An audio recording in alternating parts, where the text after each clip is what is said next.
a ver ustedes cuando ya estén en la actividad presencial, Dios quiera, pronto, con la protección de vida, en el entorno nosocomial, en todos los servicios, en todas las áreas.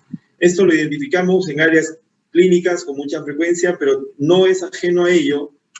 También el área quirúrgica, el área gineco-obstétrica, pediátrica, aunque con más frecuencia lo vamos a observar en las áreas clínicas.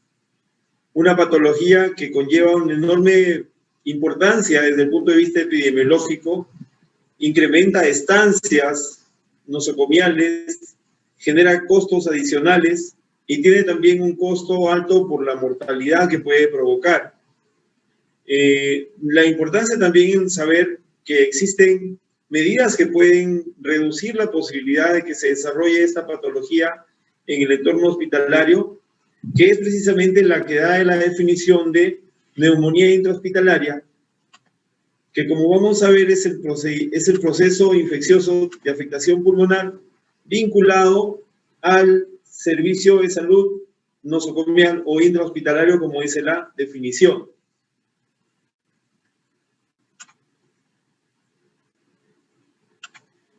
La intención del día de hoy de presentar ese tema es que podamos conocer algunos mecanismos de acción y características, algunos aspectos fisiopatológicos que fueron revisados el día de ayer, seguramente en la presentación del tema de neumonía, que es el mismo principio desde el punto de vista fisiopatológico, aun cuando la etiopatogenia tengan otros aspectos importantes, otras consideraciones que debemos tomar en cuenta.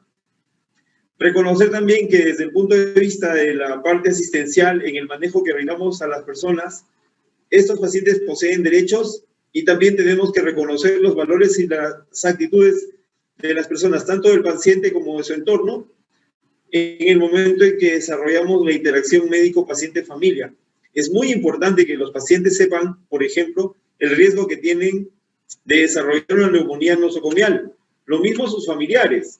Porque en algún momento cuando nosotros pretendemos tomar una decisión, mandar de alta a un paciente, tratamos de que el paciente tenga el menor riesgo posible y tomamos algunas medidas precisamente con la intención de reducir el riesgo de una neumonía intrahospitalaria, pero es muy importante la interacción médico-paciente-familia, reconociendo el derecho del paciente, así como los valores y las actitudes de la familia, del paciente y su entorno, en el momento en que establecemos la interacción. Siempre en el aspecto ético y moral del desempeño como profesionales de salud, en el entorno de los servicios, y valorando, y esto es sumamente importante más aún en el contexto actual, el trabajo en equipo para el cumplimiento de las actividades asignadas. Esto lo vamos a ver, por ejemplo, cuando queremos ver las medidas de prevención, y para lo cual es conveniente conocer también algunos aspectos etiopatogénicos.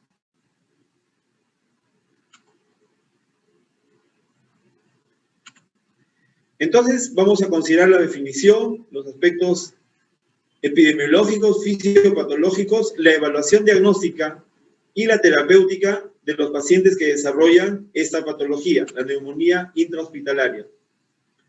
Partimos de la definición establecida por Cannell y colaboradores el año 2016 a través de una comunicación emitida por la Sociedad de Enfermedades Infecciosas y de la Sociedad Torácica Americana, en la que en una guía práctica clínica establecen ellos la neumonía intrahospitalaria como un nuevo infiltrado pulmonar, más la evidencia clínica de que el infiltrado tenga un origen infeccioso, que incluye, como manifestábamos hoy día con el grupo con el que trabajábamos el tema en la mañana, la aparición de fiebre, esputo purulento, leucocitosis, así como declinación en la oxigenación, lo que llamamos sencillamente la desaturación, que no tenía presente el paciente al momento de su admisión al hospital, no estaba en proceso de incubación cuando el paciente llega al hospital, y que ocurre, y esto es muy importante, el factor tiempo, 48 horas o más después de su ingreso. Muy importante señalar que lo mismo podemos definir nosotros como la neumonía asociada al ventilador, pero el punto de corte es las 48 horas después de la intubación endotraqueal. Acá hay un procedimiento de por medio. En la primera definición señalamos la permanencia del paciente, 48 horas o más, habiendo estado sin incubación todavía el paciente del proceso neumónico, mientras que en la neumonía asociada al ventilador tenemos un factor asociado que es el procedimiento de intubación endotraqueal, en quienes están además en ventilación mecánica por al menos 48 horas.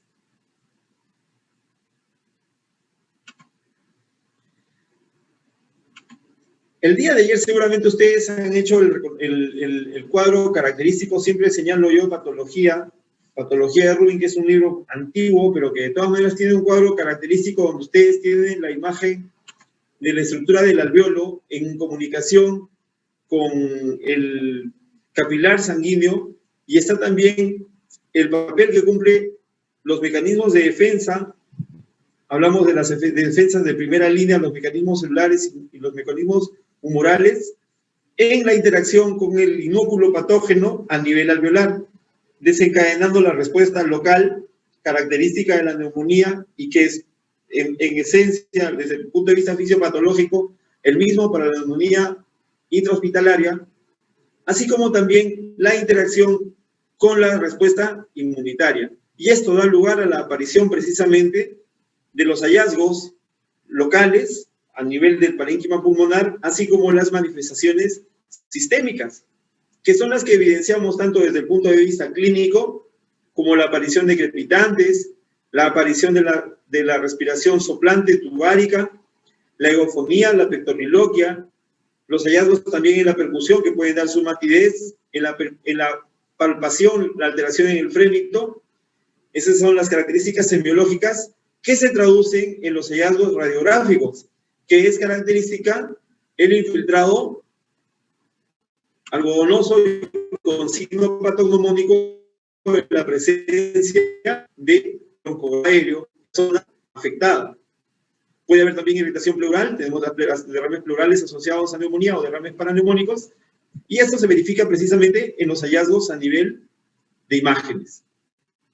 Las manifestaciones sistémicas como un cuadro infeccioso, ya tenemos entonces la presencia de fiebre, malestar general, así como también a nivel de laboratorio la presencia de reacción inflamatoria aguda, que cuando es una respuesta exacerbada puede estar asociada a sepsis con sus manifestaciones laboratoriales, como bien lo hemos discutido en el caso del día de hoy, en la mañana con el grupo con el que trabajamos, el caso clínico.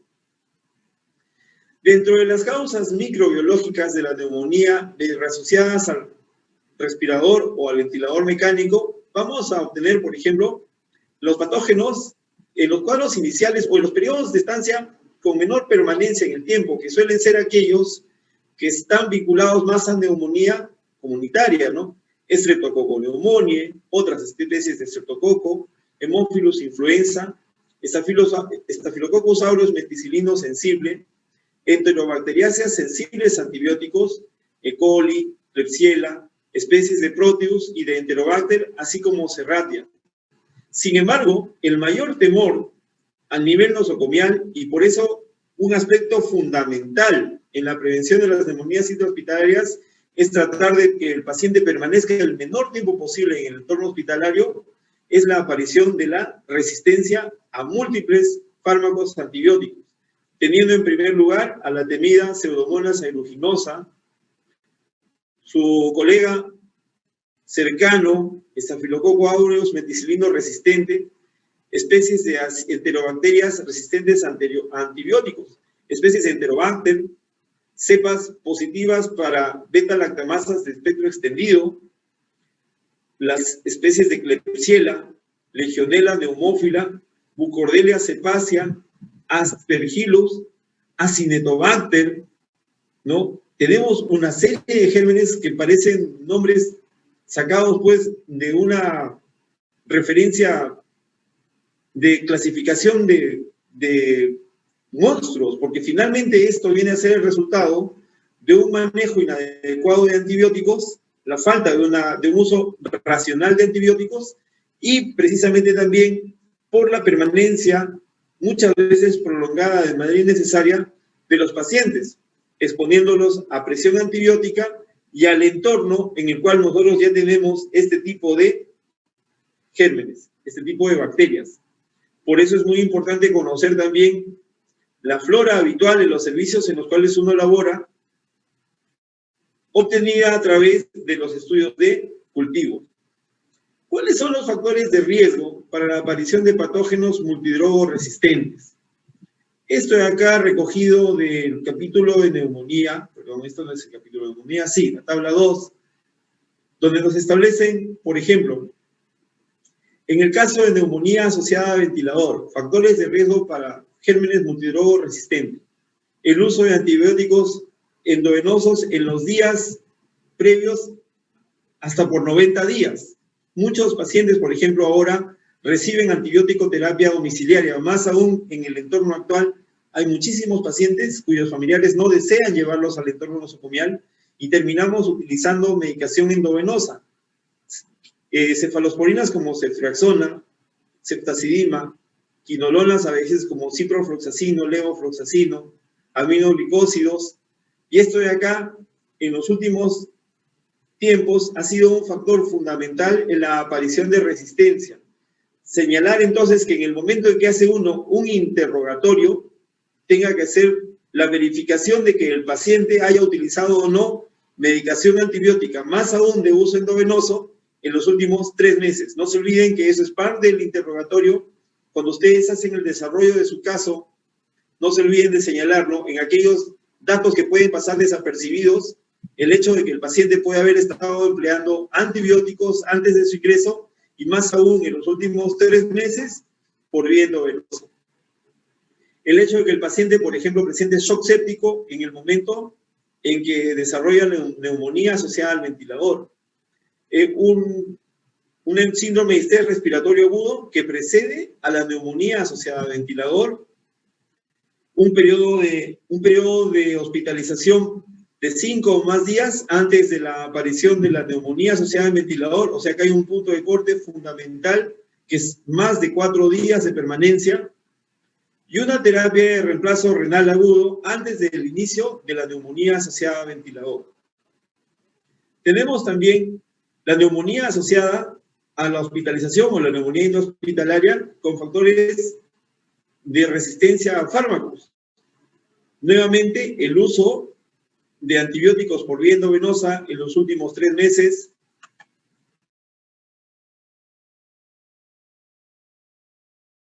así como la neumonía intrahospitalaria resistente, el mismo factor, así como la neumonía por pseudomonas multidrogo resistente, en este caso también el empleo de drogas endovenosas en los últimos 3 meses. Considerar esos aspectos como datos importantísimos en el momento en que uno trata de establecer los riesgos de desarrollar neumonía intrahospitalaria o neumonía asociada al ventilador. Este es un aspecto de utilidad, un trabajo desarrollado en el Hospital Lasarte, que es el hospital en el que yo trabajo actualmente, desarrollado por un colega, el doctor Timiano, cuando él se encontraba terminando la residencia, en el cual nosotros establecemos algunos factores de riesgo para neumonía intrahospitalaria en la UCI del Hospital Lasarte. Vamos a ver, por ejemplo, el aspecto etario, y tenemos, por ejemplo, el mayor predominio a partir de la 6ª década de la vida. De 60 para adelante, este número es mucho mayor en proporción con las edades correspondientes a décadas de vida inferiores. Según estancia, lo que estábamos observando en la tabla anterior, vemos que los pacientes que tienen una estancia por encima de los 10 días hasta los 30 días tienen entre sí casi el 70% más del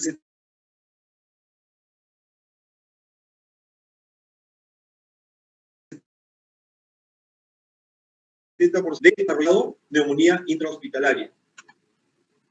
Aspectos importantísimos a tomar. 2, el tiempo de permanencia.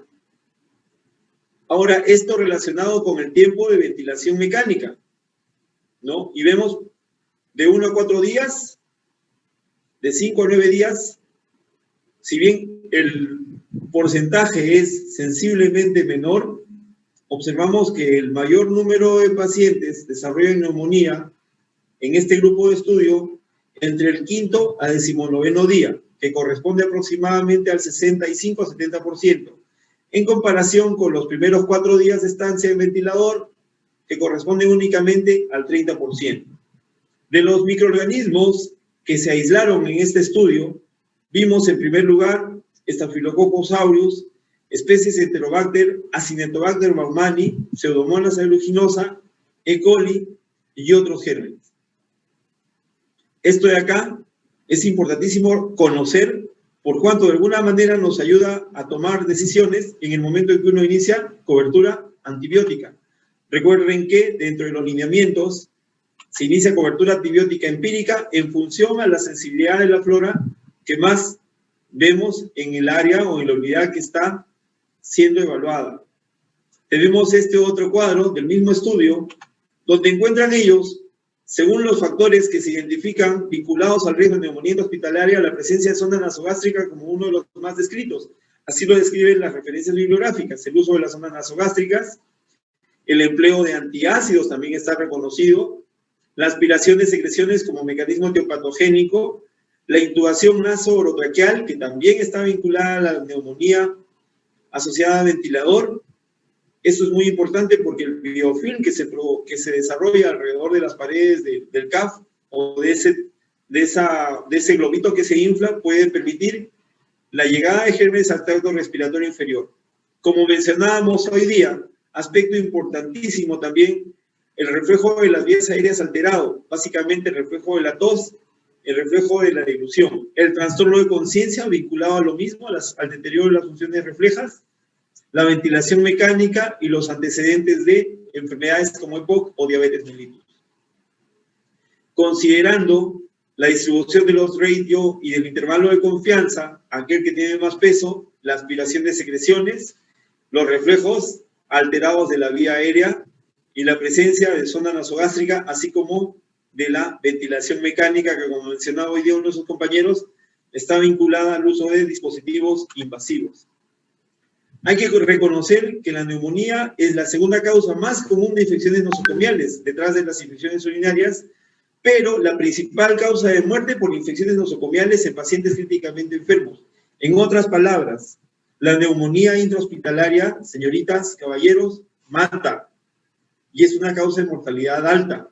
Por eso es que nosotros debemos invertir mucho en nuestro cuidado de nuestros pacientes para evitar que el paciente se exponga innecesariamente a una neumonía intrahospitalaria. Oscila entre 5 a más de 20 casos por 1000 admisiones hospitalarias, con los índices más altos en pacientes inmunocomprometidos, quirúrgicos y ancianos. Los posoperados y por encima de los 60-70 años de edad. Y eso nos lleva a reflexión porque muchos de nosotros tenemos parientes en ese grupo de edad y tratemos entonces de evitar estancias prolongadas en ese tipo de pacientes. Aproximadamente un tercio de los casos de neumonía nosocomial, un tercio de ellas, las neumonías asociadas al ventilador, son adquiridas en las áreas de cuidados críticos. En Estados Unidos reportan una incidencia de neumonía asociada a ventilador de 12 a 16 episodios por 1000 días de uso de ventilador. Se ha estimado que el riesgo sea alrededor del 3% por día durante los 5 primeros días en ventilación mecánica. Ya lo habíamos visto, un estudio similar, un resultado similar cuando el doctor Otiniano hace su estudio en Lazarte. 2% por día después del 5º al 10º día y 1% por cada uno de los días siguientes. Esto aumentando de manera aritmética. La incidencia aún es muy alta, hasta el 50% en pacientes con trauma e injuria cerebral, pacientes con infartos cerebrales, pacientes con traumatismo encefalocraniano, con cirugía del sistema nervioso central, hacen con mayor frecuencia este tipo de complicaciones. Y probablemente esté relacionado al nivel deprimido de la conciencia y consecuentemente a microaspiración al momento del trauma.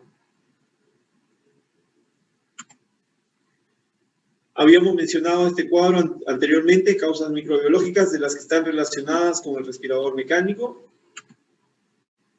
Los mecanismos que hay que considerar desde el punto de vista de la patogenia y también qué estrategias, esto es muy importante en el tema de la prevención secundaria y terciaria, ¿no? El mecanismo patogénico observado, por ejemplo, la colonización de la orofaringe por bacterias patógenas. Se estima que conforme van pasando las horas, 24 a 48 horas, la flora de la cavidad oral va cambiando y va siendo influenciada por la flora del entorno. Por ejemplo, la eliminación de la flora normal de la boca, para lo cual establecemos como estrategia preventiva evitar los ciclos prolongados de antibiótico-terapia. La aspiración orofaringe en gran volumen al momento de la intubación, para lo cual se recomienda ciclos breves de antibiótico con fin profiláctico en los comatosos, esto con un valor también a determinar. El otro aspecto importante, el reflujo gastroesofágico, sobre todo en aquellos pacientes que estén en decúbito y que reciben nutrición por zona nasogástrica y tienen poco reflejo de eglución o de tos. Lo que hay que hacer en estos pacientes, como estrategia preventiva, la alimentación enteral postpilórica, que podría hacerse con una sonda nasoduodenal, evitar también que quede gran volumen residual en el estómago. Esto se logra, por ejemplo, con bolos frecuentes, o sea, cantidades pequeñas más veces por día, o con la administración continua, con una sonda con infusión continua a través de una bomba de infusión, o el uso de fármacos procinéticos como el empleo, por ejemplo, de metoclopramida. Evitar también, otro mecanismo importante, la proliferación bacteriana excesiva en el estómago, para lo cual estrategias preventivas, fármacos profilácticos que preventen el pH gástrico, descontaminación selectiva del aparato digestivo con antibióticos no absorbibles. Lo mismo, pero en este caso ya tenemos otros mecanismos involucrados, la infección por microorganismos provenientes de pacientes colonizados que son vecinos, ¿no? Por eso en las áreas críticas es muy importante las normas de bioseguridad. Más aún ahora se han hecho más patentes desde el advenimiento de la epidemia del COVID y nos hemos hecho conocedores de los dispositivos de protección personal, pero eso ya se usaba y más aún en las áreas de cuidados críticos, donde es muy frecuente, ya lo hemos señalado, la aparición de gérmenes nosocomiales multidrogos resistentes, y hay que evitar el contagio de paciente a paciente. Es muy importante el lavado de las manos, particularmente con sustancias para frotar en base de alcohol. La enseñanza intensiva para erradicar infecciones son los programas que se implementan para limitar la aparición de infecciones nosocomiales, el aislamiento de pacientes que tengan gérmenes multidrogos resistentes, así como la limpieza adecuada de equipos no desechables. En caso de aspiración de gran volumen de material, realizar la intubación endotraqueal con la intención de proteger la vía aérea, evitar también la sedación de los pacientes porque el trastorno de conciencia puede hacer que algunos mecanismos reflejos, como ya hemos señalado hoy día en la mañana en la reunión de grupo, como la tos o la dilución, puedan verse alterados, así como también la descompresión de obstrucciones del intestino delgado colocando sondas de drenaje. Otro mecanismo involucrado, la microaspiración alrededor de la sonda endotraqueal, para lo cual hay que hacer una intubación endotraqueal, evitando que haya respiración sin penetración corporal. Mientras menos lesión, sobre todo, mejor. Evitar también periodos de ventilación prolongada, para lo cual es conveniente la disminución diaria del estado de sedación y protocolos de desconexión o destete, como se denomina. Si observamos anomalías en la función de deglución, sobre todo pacientes que tienen problemas de politrauma, problemas neurológicos, la traqueostomía percutánea temprana, que es una forma de permeabilizar la vía aérea para evitar mecanismos de aspiración.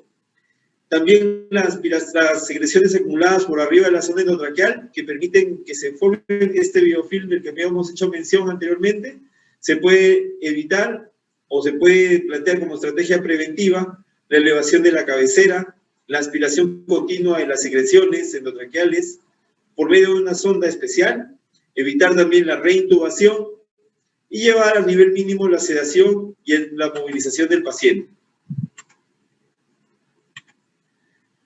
En el caso de la disminución de las defensas en la porción baja de las vías respiratorias del hospedador, como estrategia preventiva, esto, por ejemplo, es muy frecuente en los pacientes con diabetes mellitus que no controlan un control glicémico estricto, disminuir la cifra límite para realizar transfusiones de concentrados hemoglobínicos, así como también una fórmula para alimentación enteral especializada.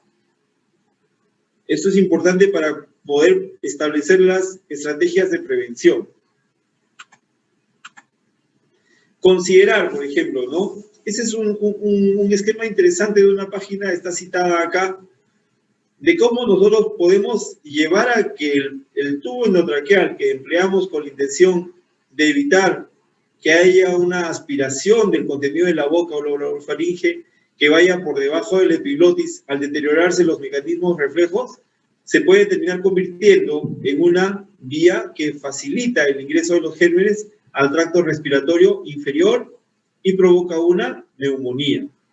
Al haber tenido una alteración en el sistema de drenaje o aclaramiento de la vía aérea, ¿no?, o de la vía de protección a través de los mecanismos reflejos, el tubo endotraqueal se convierte en un cuerpo extraño, pero la contaminación y la colonización con bacterias alrededor de esta película de CAF, que llamamos nosotros, que es un globito que da, al mismo tiempo que fija, protege la vía aérea inferior, puede convertirse en una vía de entrada por aspiración de los microorganismos que van a alcanzar después la parte inferior del tracto respiratorio. Llegan directamente a los pulmones o directamente a través del tubo endotraqueal o alrededor del CAF, provocando la contaminación de los pulmones con estos microorganismos, generando lo que nosotros habíamos visto en el cuadro anterior de la presentación de neumonía, la aparición de las manifestaciones clínicas locales y sistémicas.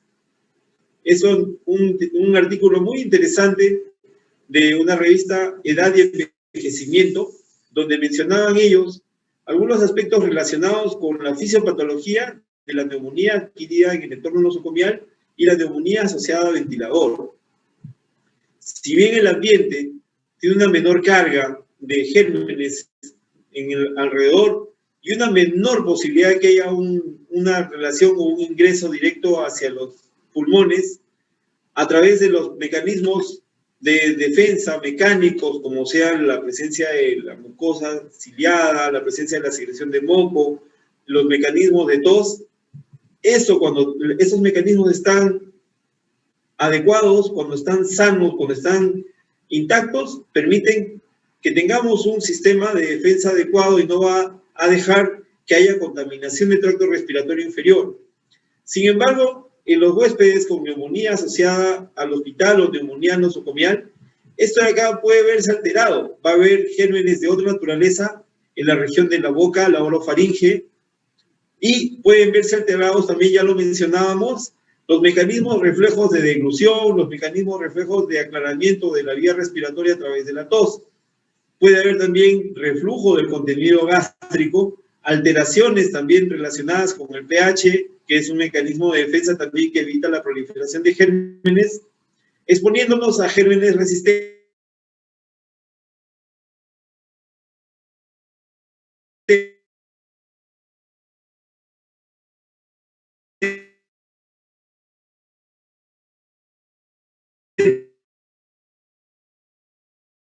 presencia, colonización y después la contaminación y luego la colonización por gérmenes nosocomiales que algunas veces son más resistentes.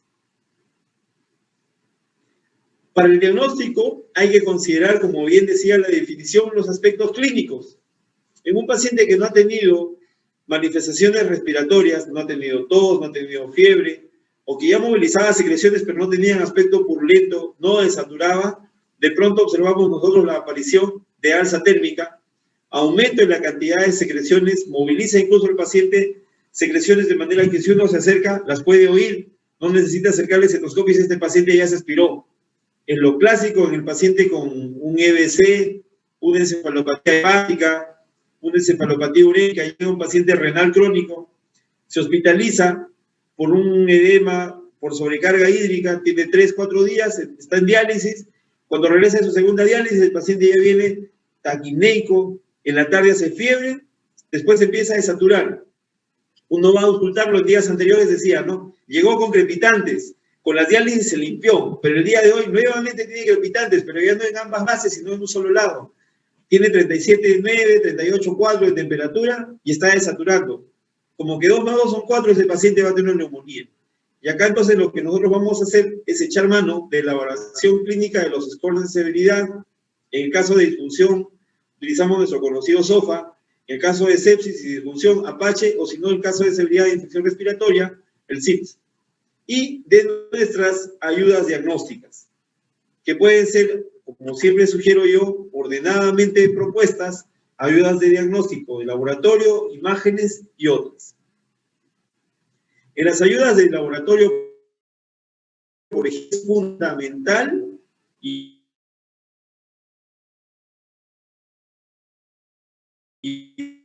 desde la intubación endotraqueal. Cuando se dispone y en donde se dispone del procedimiento, porque no es tampoco tan sencillo, realizar lavado broncoalveolar, realizar también un cepillado o aspirado del contenido del alveolar, del contenido del tracto bronquial más distal posible, lo cual nos ayudaría mucho a establecer, por ejemplo, en un cultivo de esa secreción, el antibiograma y la sensibilidad de los gérmenes, sobre todo cuando son nosocomiales. De utilidad también pueden ser los hemocultivos, pero siempre y cuando estén relacionados con el hallazgo que tenemos del cultivo distal cuantitativo de vía respiratoria.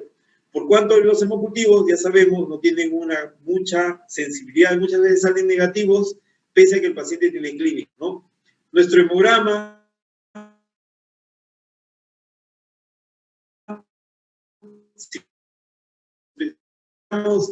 dentro del hemograma, la leucocitosis, leucopenia, proteína C reactiva, que es un indicador de reacción inflamatoria aguda, podríamos encontrar. Y en el caso de sepsis, una procalcitonina con un valor por encima de 5, que es el punto de corte para establecer una neumonía, como ya habíamos dicho, tiene un deterioro a nivel oxigenatorio, además de su neumonía intrahospitalaria, puede tener insuficiencia respiratoria o algún trastorno hidroelectrolítico. Imágenes en donde se dispusiera radiografía de tórax o la TAC torácica. Sin embargo, de acuerdo a cómo se comentan en las referencias bibliográficas, importantísimo señalar que algunas veces el hallazgo puede estar distorsionado por la presencia ya de otros infiltrados, por la presencia de otros hallazgos, por ejemplo, vinculados a congestión pulmonar, a telectasia, derrame pleural, que puedan distorsionarlos allá a confirmar, pero si tengo la fecha de la neumonía hospitalaria, inicio la cobertura antibiótica de manera empírica. Acá lo que mencionábamos, la clasificación CPIS de infecciones pulmonares clínicas, en la cual consideramos algunos aspectos y un puntaje que nos da una valoración del estado del paciente, valorando o evaluando la presencia de fiebre, leucocitosis, la parte oxigenatoria, el hallazgo radiográfico y el material obtenido de la aspiración traqueal. Esto sobre todo al momento en que nosotros realizamos la intubación. La calificación máxima en principio es de 8 a 10 puntos con la intención de establecer una infección severa a nivel pulmonar. Diagnósticos diferenciales para neumonía nosocomial, por ejemplo, la presencia de nuevos infiltrados incluye además congestión o edema pulmonar y dentro de las manifestaciones clínicas la aparición de un síndrome de estrés respiratorio agudo, cáncer de pulmón, hemorragia pulmonar o tromboembolismo pulmonar. Es muy frecuente el sobrediagnóstico, por lo cual un diagnóstico seguro es importante para el aspecto pronóstico, así como para la evaluación de medidas de prevención y estrategias de tratamiento, como ya lo habíamos señalado anteriormente. Es muy importante en el aspecto terapéutico, sobre todo para poder tomar la decisión oportuna y adecuada. Acá tenemos un algoritmo para manejo empírico del tratamiento antibiótico de la neumonía intrahospitalaria y la neumonía asociada a ventilador. Valorar primero el riesgo de que haya un patógeno multirogo resistente y establecer la posibilidad de mortalidad.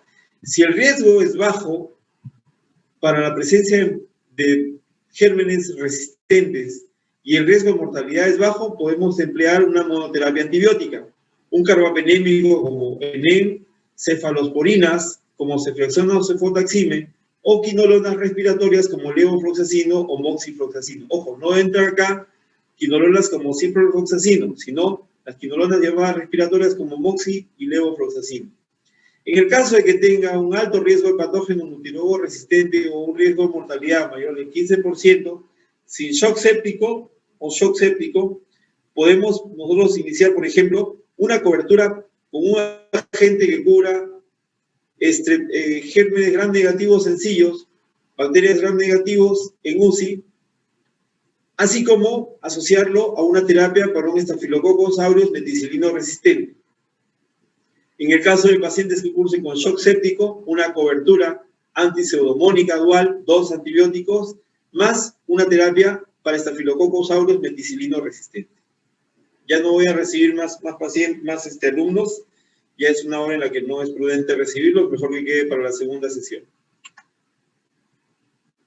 Acá tenemos también un tratamiento, opciones de tratamiento empíricas sugeridas para la neumonía asociada a ventilador en las unidades donde hubiese Staphylococcus aureus meticilino resistente, y también la cobertura para las pseudomonas o con coantibiótico antipseudomónico doble, ¿no? Cuando es apropiado. En pacientes que tienen, por ejemplo, ¿no?, gram positivos con actividad meticilino resistente, con Staphylococcus aureus meticilino resistente, por ejemplo, el uso de vancomicina, 15 miligramos por kilo endovenoso cada 8 o 12 horas, dosis habitual en pacientes con función renal adecuada, 1 gramo cada 12, considera una dosis de carga para pacientes con enfermedad severa, o linezolid, 600 miligramos endovenoso cada 12 horas. Antibióticos con cobertura gram negativa y actividad antipseudomónica, ¿no? Por ejemplo, penicilina, piperacillina, tazobactam, penicilinas antipseudomónicas asociadas a un inhibidor de beta-lactamasa, o cefepime, ceftazidima, o imipidem, meropenem, o asnam. Y en pacientes que puedan utilizarse como segunda droga, la presencia de agentes antibióticos gram negativos con actividad antipseudomónica que no son beta-lactamasas. Por ejemplo, quinolonas, como el ciprofloxacino, levofloxacino, que está descrito, aminoglicósidos como amicacina, o policina o polimixina. Ya acá, interpretar de acuerdo al entorno en el cual tenemos a los gérmenes, a su patrón de resistencia evaluado en la unidad donde se está realizando el manejo del paciente, poder tener estas opciones terapéuticas sobre las cuales poder elegir. Tratamiento, otra tabla también de la guía clínica de la Sociedad Internacional para el Manejo de la Neumonía Hospitalaria y la Neumonía Asociada al Ventilador del año 2017, en quienes la terapia corta o de corta duración no es posible y debería ser individualizada. Pacientes, por ejemplo, que han iniciado una terapia antibiótica inapropiada de inicio. Pacientes inmunocomprometidos de manera severa. Pacientes, por ejemplo, con neutropenia febril o pacientes trasplantados. Estos son frecuentes sobre todo en los pacientes oncológicos. Patógenos altamente resistentes a los antibióticos, como son, por ejemplo, Pseudomonas aeruginosa, Acinetobacter, enterobacterias. Acá tenemos Klebsiella, por ejemplo, que es uno de los que más nos ha hecho daño en los últimos años en las UCIs de acá del Hospital Lazar del Hospital Virgen de la Puerta, así como pacientes que han recibido terapia antibiótica de segunda línea, por ejemplo, colicina o tigecyclina. En estos pacientes hay que evaluar la duración de la terapia y debe ser individualizada, de preferencia obtener cultivos. Medidas de prevención. Nuevamente remitiéndome, por favor comuniquen a su amiga que pase a la segunda sala porque ya estamos terminando nosotros, ya no se va a obtener ningún beneficio de la reunión. Por ejemplo, ¿no?, medidas de prevención, decíamos, primaria, secundaria y terciaria. Básicamente la prevención primaria, antes de que el paciente desarrolle una neumonía hospitalaria, la postura del paciente, evitar que esté mucho tiempo en decúbito dorsal, levantar la cabecera, 45 grados de preferencia. Otro aspecto importante, ¿no?, medida de prevención, evitar en la medida de lo posible el uso de dispositivos invasivos, sonda nasogástrica, mientras el paciente no tolere los alimentos. Una vez que el paciente mejora su estado de conciencia, mejora la tolerancia oral, mejora el reflejo de deglución, bien sentado, bien despierto, darle de comer, aunque sea darle de comer, lo que se llama la alimentación asistida. Evitar en lo posible también periodos prolongados de intubación endotraqueal. Muchos pacientes a veces llegan con trastorno metabólico, ¿no?, hipoglicemia, hacen trastornos, encefalopatía hepática, encefalopatía urémica, y esos pacientes en 48-72 horas resuelto el problema de fondo, mejoran su estado de conciencia. Retirar el tubo, mientras más temprano mejor, que es distinto a cuando el paciente va a entrar en ventilación mecánica, que sí tiene que estar un periodo más prolongado, ¿no? Evaluación entonces acá, higiene oral, ¿no? Valorar también la deglución de la parte de la vía superior del tracto digestivo y valorar también la tolerancia oral. Facilitar la movilidad. El paciente no podemos tenerlo mucho tiempo inmovilizado, sedado o sujeto. Y facilitar también el mecanismo de la tos. Potenciales intervenciones para reducir los índices de neumonía intrahospitalaria, fundamental en la prevención primaria, así como también en la secundaria. Bueno, muchachos, jóvenes, señoritas, espero que esto les haya servido. Como le digo siempre, cuando nosotros hacemos estas clases, no es que la intención de que todo lo aprendan en una sesión, sino básicamente que les haya servido para fortalecer aquello que ya han venido leyendo para la reunión del día de hoy, así como para su pretest, y les sirva solamente para su repaso antes de su examen de unidad. Muy bien, a sus compañeros, por favor, les aclaran que pueden entrar a la segunda sesión. Dejamos de compartir y regresamos a nuestra reunión. Les agradezco su atención y espero que les haya sido de mucha utilidad.